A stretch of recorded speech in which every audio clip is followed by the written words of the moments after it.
Welcome to Inside Politics with Kevin Klein, beyond the headlines, beyond the spin. Straight facts, sharp analysis, and common sense conversation you won't hear anywhere else. Let's get started.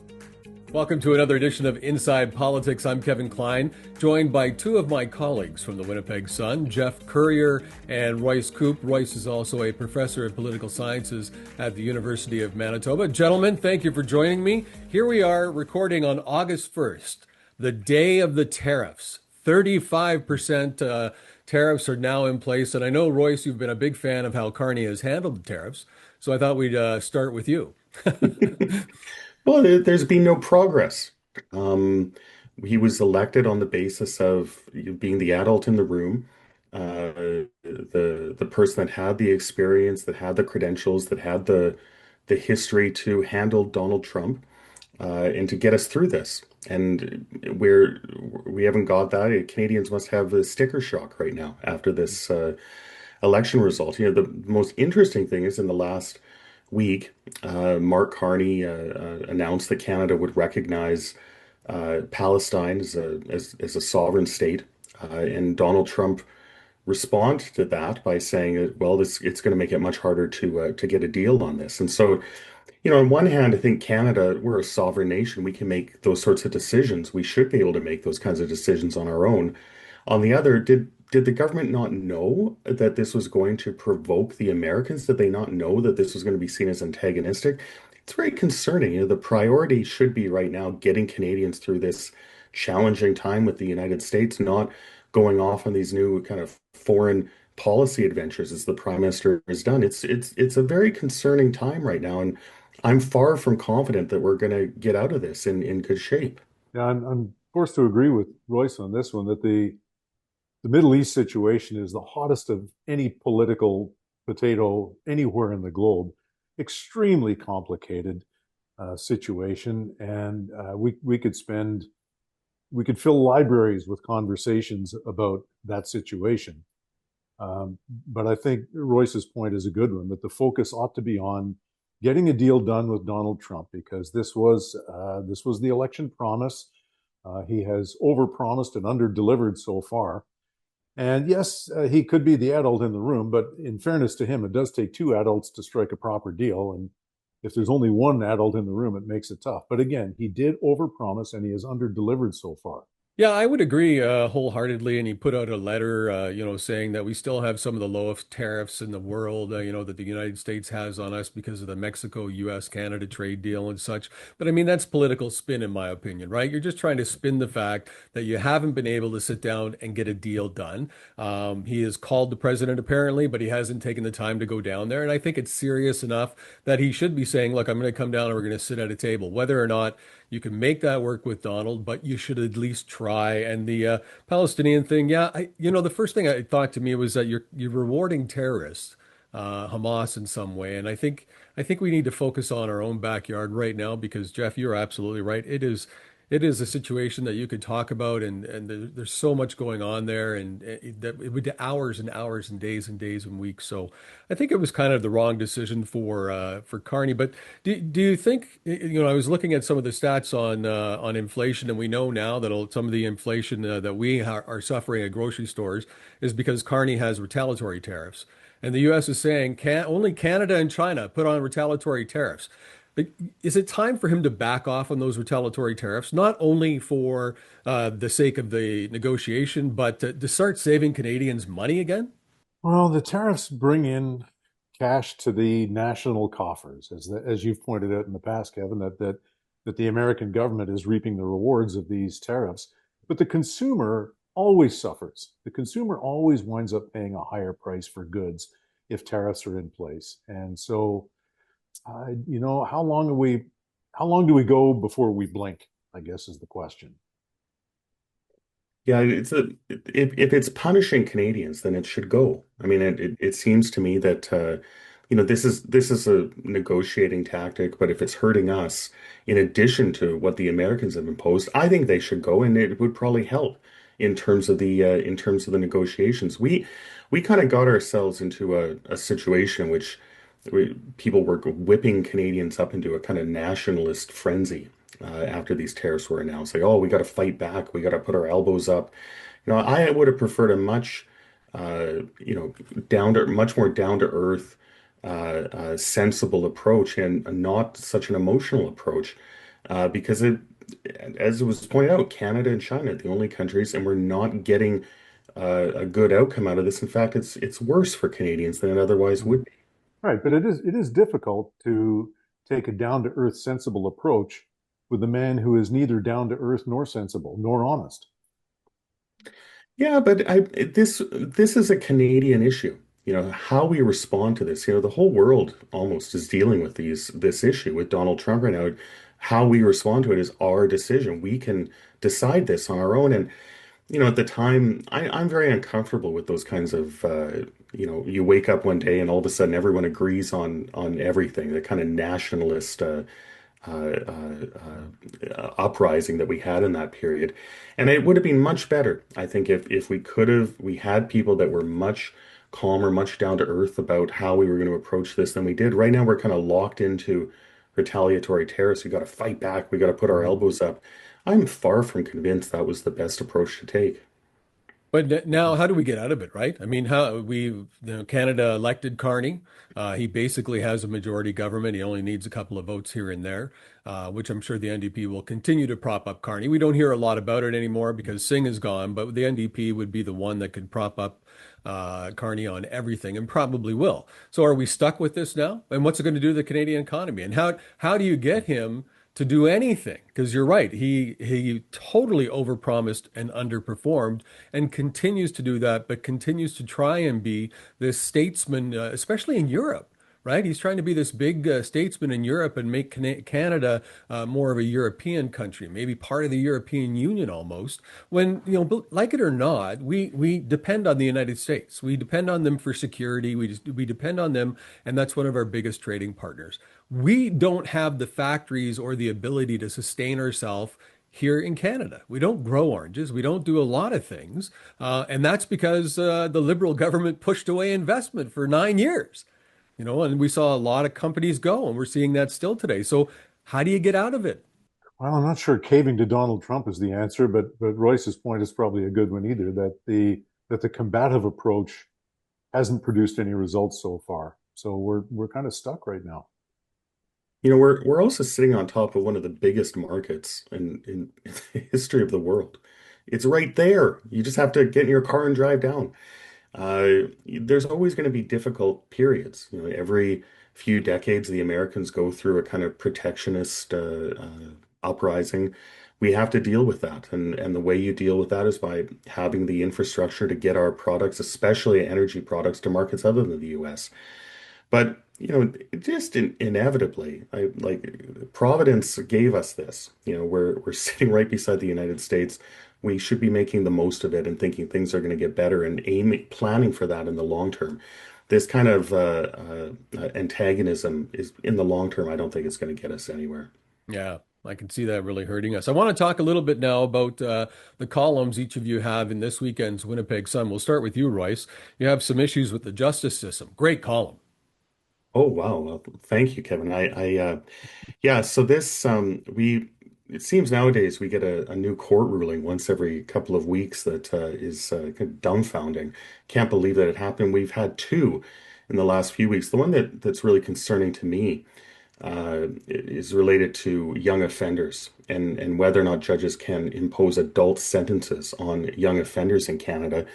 We've seen situations for a very long time in which judges have done precisely that. In situations where it's in the public interest, we need to protect society. This is such an egregious case that this young offender should be sentenced as an adult to a harsher sentence. The Supreme Court just last week passed down a ruling clarifying when and how judges can do that. And it's going to make it very hard for them to do that, next to impossible. Judges will have to demonstrate that people have the kind of mental capacity of an adult. If you want to sentence them as an adult, you have to demonstrate that young people have the mental capacity as an adult. How do you demonstrate that? Yeah. And you can't do it just because a crime is particularly egregious or difficult. And the problem, of course, is that we have a real crime problem in this province, and a big part of it is youth crime. Youth crime increased. In that Winnipeg Police Service statistical report, it increased by 5% in 1 year. And when you read the newspaper, some of the worst examples of violent crime, of assaults, just random assaults committed by youth. We have a problem, and we need to deal with it. It's not good enough to kind of bury our heads in the sand on this issue. And the reality is that this Supreme Court ruling is going to make things even more difficult to deal with it moving forward. It's going to tie the hands of judges and politicians to deal with this. Always said about the Supreme Court, there's so much knowledge and so little wisdom to go with it. I think we're getting lighter and lighter on crime. And when you have the highest court in the country, basically standing up for that, yeah, I agree. It's a problem. The other thing I have a problem with is a gentleman in Toronto, it was, that threatened to kill, bomb synagogues all throughout Toronto and kill as many Jews as possible. His words got 60 days at home. 60 days at home. That's what he got. And you have the Crown. And I know that trucker protest is a big deal, but you got the Crown in Ottawa asking that the two involved in the protest with the truckers asking for 7 years. And a guy who threatened terrorism in our country gets a 60-day home arrest or whatever they call it. 60 days. What is wrong with the justice system in Canada? Yeah, they missed big time. I mean, if you're asking us to explain that thought process, you're probably talking to the wrong room. But it's difficult to comprehend how we can't take a threat like that more seriously. I mean, that has to be taken far more seriously. Yeah, I think most Canadians will look at those sorts of inconsistencies, and it'll be alienating from them. They'll be alienated from these institutions. Yeah, the problem with the youth justice, the idea is that when you're young, you have kind of less moral culpability for the things you do. You're young and stupid, and so it doesn't make sense to send someone to jail forever. I get it. But the reality is that we have a real problem with youth crime when you've got 13-year-olds with rap sheets that are like longer than vast majority of adult criminals. You've got people walking around with machetes attacking other people. There's a problem. We need to deal with it. And increasingly, politicians are going to need to address this. There's going to be demands for them to deal with this. And my sense of the room is judges are just disconnected from the reality of Canadians and from the demands that are increasingly going to be on politicians. We want to live in a safe society. We want to walk down the street without fearing crime. And politicians should have a right to address those kinds of concerns without judges interfering in this way. But politicians are afraid. I've been one. I've been in those rooms. They're afraid. I mean, I've been in the rooms where, and now we're hearing it again, where politicians want 16-year-olds to vote because why? Because they think they can manipulate them more. They think they can buy them off better. How can you sit there and say that you can't try a youth as an adult if they commit a serious crime, but at 16 they're eligible to vote? So, I know people that are 50 that shouldn't be allowed to vote. They wouldn't meet the standards that the Supreme Court put in place for the criminal action. So, I mean, I don't understand. Like, this is our politicians. We're not putting in strategic thinking people anymore. We're not putting in people that are looking out for the best interest. We're putting in activists. That's what it seems to me. Manitoba, activist. The Liberal government federally seems to be activist. Yeah, and I think we have to get sort of the broader question is, okay, why do we incarcerate people? And the first and foremost, and Royce kind of alluded to this, is protection of the public. It's public safety. That's the number one responsibility of our legal and judicial and police system. That's number one, protection of the public and public safety. Number two is punishment. And there is value in punishment. And number three is rehabilitation. All three of those things have to be combined. But first and foremost, public safety has to come first. And if someone is 12 or 55 brandishing machetes at people, they need to be removed from society, at least temporarily, for the safety of that society. It's interesting. When I was the chair of the Winnipeg Police, I remember talking to many of the staff, and one high-ranking official, I won't say who it is, said that he's tired of people saying you can't arrest your way out of crime. He said that's not a reality. The reality is you can't rearrest your way out of crime. And you're right, Jeff. So if you arrest somebody and they go through the programming or they have play, the time in jail and so on, then you are starting to address the problem. But I think it was incredibly intelligent of this gentleman when he said you can't rearrest your way out. And we're seeing that everywhere, right? Bail, we're seeing that with people getting out on bail. We're seeing if you see most of the news releases that come into the Winnipeg Sun from the Winnipeg Police, they broke some kind of release conditions. That's bail on almost 90% of the releases that are coming in. And here we are now making it even easier for criminals via the Supreme Court. Yeah, it's when it comes to recidivism, most people that commit crimes in Canada, including young people, they do it. They kind of touch their finger against the burner, realize, holy cow, I don't want anything to do with the criminal justice system. They move on with their lives. We all know people like that. Maybe the three of us got into trouble when we were teenagers, and no one wants to take, some kid who steals a pie out of someone's windowsill. Like, I kind of date myself. That's not the worst crime you can commit. Obviously, we don't want to like kind of ruin these people's lives, give them records for lives. But yeah, there was a story a while ago. A 13-year-old was arrested for a very violent attack on a Winnipegger, and he was not observing conditions from a previous crime at 13 years old. And so, we've got these principles. You don't want to punish kids for mistakes they make when they're in their youth. That's fine. I agree with that. But there's something else happening here. We need to open our eyes to it. And rulings like this just make it harder to deal with that reality. Right. But it can't be the job, and it is not the job of the criminal justice system to repair the damage which is done to children in their homes, either through physical or sexual abuse or abandonment or verbal abuse or whatever the issues are in the home. The criminal justice system is not accountable for that. That's outside their area of expertise. Other people need to work on those issues, but the criminal justice system is there primarily to enforce the law and protect the public. Yeah, very true. Good discussion on that. I want to move on now to Jeff's column this week in the Winnipeg Sun. Jeff, you had some eye-opening information about the NDP. Yeah, the NDP leadership campaign is now going to be underway, and whoever wants to take over from Jagmeet Singh is going to have a very tough row to hoe. I think, as we all understand, they're down to 7 seats in Parliament. They no longer have official party status. This was, remember, not very many years ago when Jack Layton had the orange wave through Quebec and the NDP was riding high. Since then, its fortunes have been in steady decline, and so you're practically starting from scratch, whoever takes over. But some of the things that we discovered, taking a look at the party's official website, the qualifications for running for the leadership of the federal NDP. Now, you need to get 500 signatures of card-carrying members.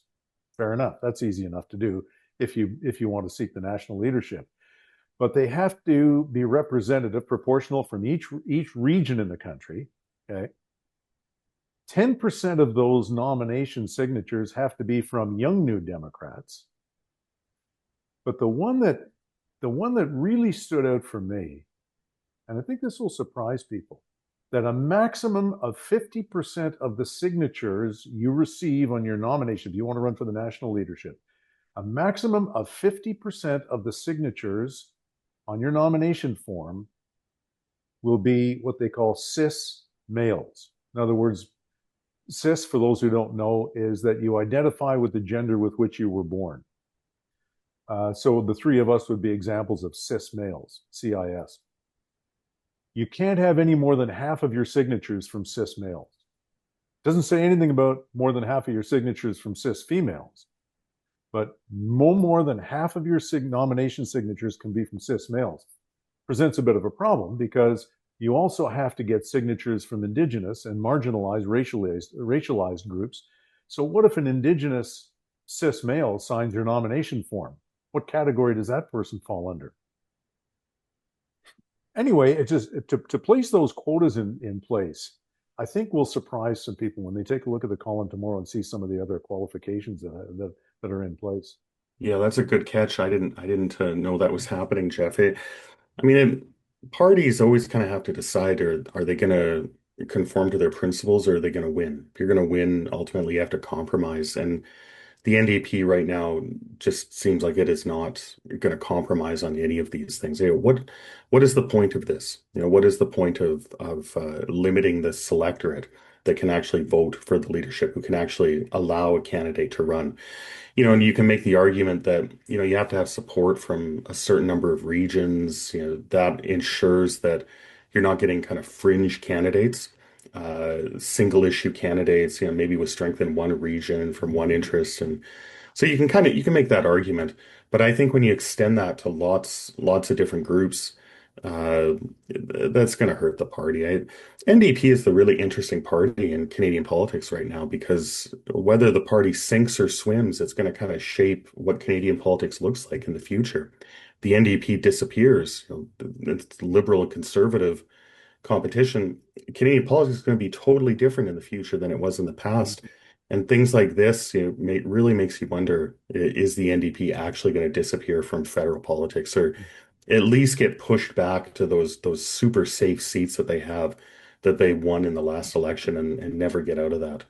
But I mean, with those kind of rules, the first thing that hits me is why don't you just appoint somebody then? I mean, you're trying to control who's in there, you're trying to control everything. So why don't you just appoint somebody and not have a leadership race? Because if only 50% of cis males are allowed to sign your nomination form, what happens if more than 50% of cis males will vote for you to become leader? Will you be rejected? Yeah. Right? I mean, that's a possibility. It reminds me of this silly thing that has been going on online about the American Eagle genes and people freaking out about that again, and all that nonsense. The DEI. It's like enough. It's unfortunate because I know that the both of you like to have a three-party system. We have about a 10-party system right now, it seems, but really three. And with the NDP gone, it's going to knock it down to two. So it could change, of course, the history or the future for Canada. But I don't think there's any place for this kind of nonsense in party politics. Well, and To get the signatures or yeah, get the votes. yeah. If the NDP was to disappear, and I don't think it will, I think it'll always have some support.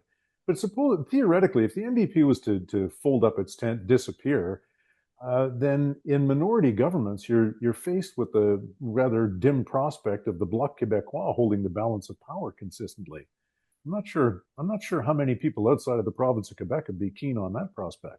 And look at the results of the progressive conservatives here in Manitoba. They had their leadership race. Wally Doddridge got more votes than Abhi Khan, but Abhi Khan won because of a point system that they got put in place. And how's that helped the party? Because all the polling I'm seeing is that they're going down further than they were in the 2023 election. They've dropped even more. So you make these rules that don't fit with the grassroots of the party or with the party in general, and you pay for it. Yeah, that's an interesting comparison, because the PC leadership race, it was designed to ensure that, candidates, you couldn't just win on the basis of a few crushing popularity in a few seats in one region. You had to kind of spread out your popularity, and that's ultimately what allowed Khan to win. The NDP system, the way that Jeff describes it, it's the same thing, just on steroids, including like tons of different groups. And one question I have is that this party, it's not even an official party in Parliament. It's in rush shape. They have no money. They're going to go bankrupt potentially. Who wants to be leader of this party? Wouldn't you want to make it easier for people to run to be the leader? Wouldn't you want an incentive? Instead, they're creating rules that'll make it harder. There's more hoops to jump through to actually become the leader of this party. It really makes you wonder who they're going to get in the role.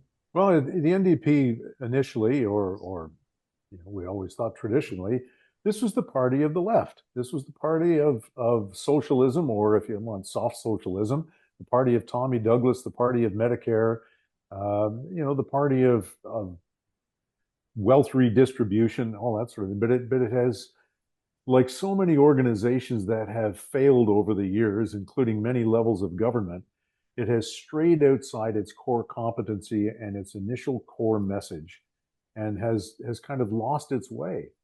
And we see that. I think we saw that with the Manitoba Progressive Conservatives, as you guys have both pointed out, that they strayed somehow away from who they are, their core identity, and that happens with political parties sometimes. And it happens with with non-government organizations as well, that sometimes a minority will start to steer the agenda, and the next thing you know, down the road, people have forgotten what the initial purpose of the organization was. And I think the NDP needs to rethink itself and get back to being what it was, what it intends to be, which is a party that represents working people, the party of the left.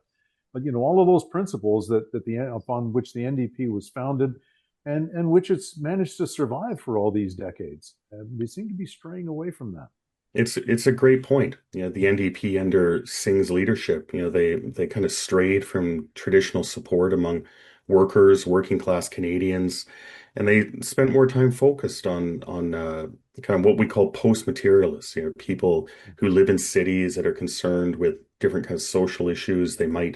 I think a lot of workers, they might not know what a cisgender person is, but the people the NDP has been focused on under Singh are certainly very concerned with these kinds of issues. And so the Conservatives in particular have absolutely eaten the NDP's lunch when it comes to working class Canadians. They now have that Transcona seat. They have seats in Windsor, Hamilton, all these old NDP seats of working class voters. The Conservatives hold them now. There's been a real effort.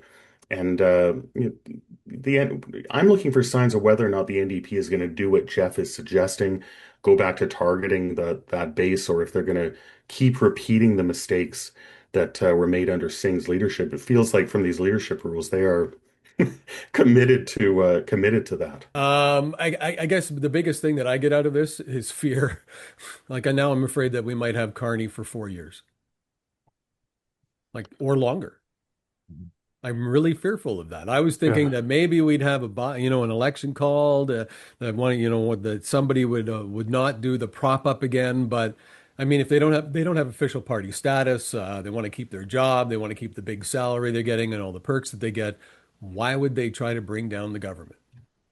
Well, and the NDP, as Royce has pointed out, is in no position financially to trigger an election either, and that's more than almost any other factor. That's, can we afford an election campaign right now? Even the Conservatives can't do that.